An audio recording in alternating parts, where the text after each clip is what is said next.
Hello, this is Nick Newman with RPG Mastery. I'm just continuing off of the last video I created about the worst games of D&D or Pathfinder, tabletop role-playing games I've ever played. And this one this one falls on my shoulders. I had lost my cool. I have lost my cool as a player, probably about twice, but I've played a lot of tabletop. It is my number one favorite hobby. I've probably played collectively, oh my gosh, to say 1,000 hours, over 1,000, easily. Probably, I'm hesitant to say it's over 10,000, because that would, if you're talking about Robert Greene's book Mastery, I mean, I'd be a master at D&D, but I'm not quite there yet, I don't think. But we played religiously every Sunday for at least 2 years for 10 hours straight. I play every week, almost every week since then. I've had weekends where I have played with my friends from morning all the way to night, went to sleep somewhere around 2 o'clock, 3 o'clock at night after playing said game, got up in the next morning and continued playing the same game. And we had done this so many times. I had roommates that loved D&D just as much as me, and it was a blast. If you are a tabletop player, that's a good criteria to get roommates. Make sure they like D&D, because you're gonna have a hell of a good time. You're gonna have good weekends for sure. But as I was saying, this is the worst. My series of worst games I've ever played.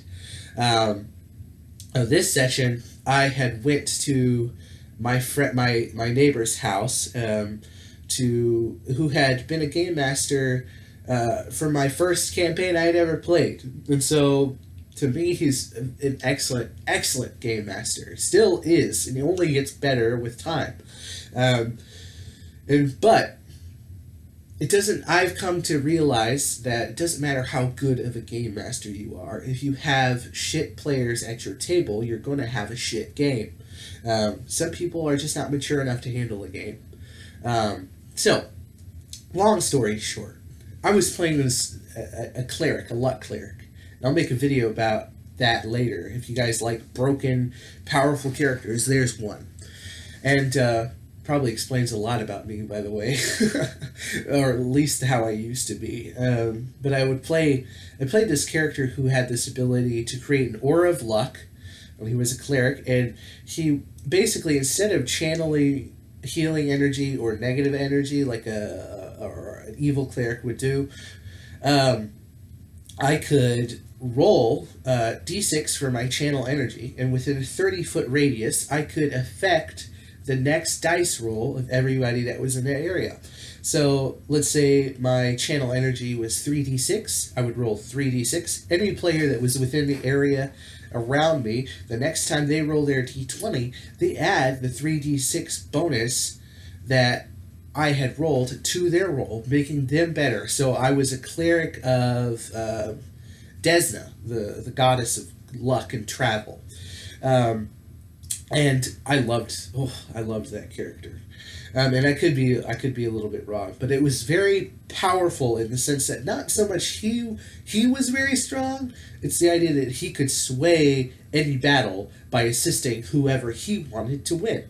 And in a bad situation, he could also curse enemies with bad luck, because he had a variant channel ability, a feat that I took that allowed two types of channeling, negative and positive energy. And so I could boost my guys and disable those guys. And in a very bad situation, tight situation, I could boost myself, although it wasn't ideal. But, long story short, I got into an experiment in one of these games where I became a limb-jack. And if you guys don't know what that is, basically, it's a super soldier that gets their arms or legs replaced with auto-mail type, like Full Metal Alchemist auto-mail armor, arms, fists, or whatnot, and legs. So it makes you quite strong. It makes your AC go up. And what's cool is you can enchant those arms and legs, unlike you can't enchant your physical arms or legs. But since they were objects, I could enchant them. And so I had all kinds of abilities. Like every time I channeled energy in one's called Ghost Fire, it would make my fist light up with this flame that would hurt bad guys, specifically bad guys, evil people, and it would have no effect, I believe, on neutral people or good people. But I was a good character, and so that's a little bit about my character. His name was Idara. And my friend, or my ex-friend, was playing a character, so douchey how he did it. Get this. He was playing a character that a friend of his, a girl that he knew, had died. In real life, she had died. And he thought he was doing her some kind of honor or paying her homage to her memory by taking a character that she had created in one of the games he had played with her and actually rebuilding it and playing in a game with us. Ugh. So it brought an emotional level to the game that normal games don't have, because now if you wrong this character, it puts these weird feelings to it, like you might be harming the memory of that person. So I got upset about it because I knew this player was a dick. I knew he was going to play like a dick, and I knew he was going to use this character dickishly. And nonetheless, this character was a vampire too. And she was a vampire, and she had a thrall as well. And she didn't care about anything. Hundreds of year old vampire, didn't care about anyone's well-being, was not always just about power, dominating, using magic. She was a sorcerer, I believe.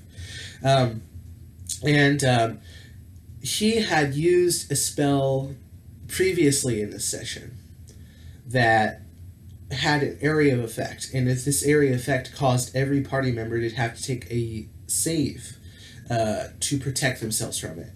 I'm not quite sure what the original one was, but my character, being the complete opposite, casting area of effect spells that positively enchant the party, he was furious. He was like, you're not playing like you're not being a team member here. We need to live together. I don't care if it's even worse for the enemies.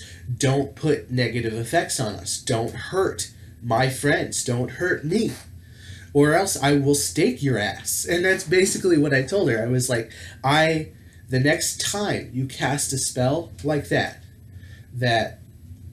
risks harming the party, I will rip your heart out. And this surprised him a bit, because I think he thought he had some kind of plot armor for her, because he was playing a character of his dead friend. And this is the level of fucking douchebaggery this guy was about, by the way. But I wasn't in it, because I knew that if I died and he was playing one of my characters, I really want everyone to know that's not my character. That's bastardized. That's bastardized. If I die, you take my characters, you put them on the mountaintop, you make them the legendary Dragon Lord, and no one touches them. Maybe he grants wishes or something, but he's not going to be a prime character, and it's just to honor my memory.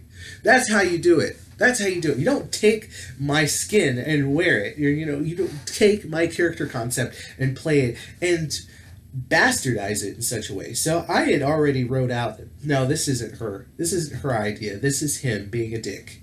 And so I told him, I was like, or in character, my character told him, hey, I'm going to rip your heart out of your chest, and you'll die the next time you do anything that's going to harm us.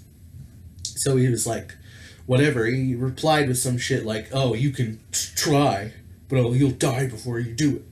Blah, blah, blah. And so I'm like, okay, cool. We worked that out, as long as that's understood. So, going to a bar. And inside of this bar, outside of the bar, there are a bunch of like fairy-like creatures attacking the city and whatnot. And inside the bar, there's some turmoil going on with some bandits or something. I totally forgot the situation. Something like that.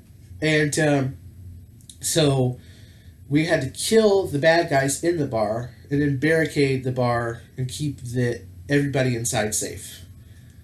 A small little tavern, by the way, so everything that was going on, especially with a character like his that has these negative area of effect spells, these auras and all this nastiness, it was a tight situation. And so we were fighting an individual, or a couple of individuals, and he cast the spell Visions of Hell. And I don't know if anybody, if you're unaware of what that spell does, it basically makes people hallucinate that they're in a hellscape. It causes fear, and I'm not quite sure what else it does, but it's not a very good effect. And the saves on it, of course, he was a power gamer, so his saves were absurdly high. And he got all the bonuses that you would get for being a vampire on top of it. And so I believe one of our characters failed. It wasn't me, luckily, or else I wouldn't have this amazing story to tell. It wasn't me that failed. But I had warned him. I had warned him as a player, and I had warned her in character. And at the end of the fight, I go up and I look at the GM, and I'm like, I would like to channel my energy, give all the positive luck I can into this punch, and I would like to punch her so hard, I'd like to rip her heart out of her chest. And according to Pathfinder rules, that may not be possible, you know what I'm saying? But the GM got the gist of it, and I hit like a fucking truck anyway, and along with all of that luck anyway, and she was a vampire, and I was a cleric. I had a lot of spells that I could use against her specifically because she was undead. And so I was fairly confident I was going to win. And so the GM intervened. And when he did, he had the bartender look over, and because talking is a free action in D&D, Pathfinder, pretty much every game you play, he had the bartender intervene and be like, you shouldn't do that. We need everyone that we can to help protect the city. And I look at the GM and I'm like, I'm ignoring him, punching her in the chest. I don't care. And again, I guess the bartender pulls a shotgun out. And so the GM, my friend, he knows that I'm mad in real life, and so is my friend in real life. And he is doing his best to pull anything out of his ass that can stop us from killing each other, but it wasn't going to work. And so I understood what he was doing. I was trying not to be a dick. And I was like, okay. And I looked over and I'm like, you know what, it's fine. I draw my fist back.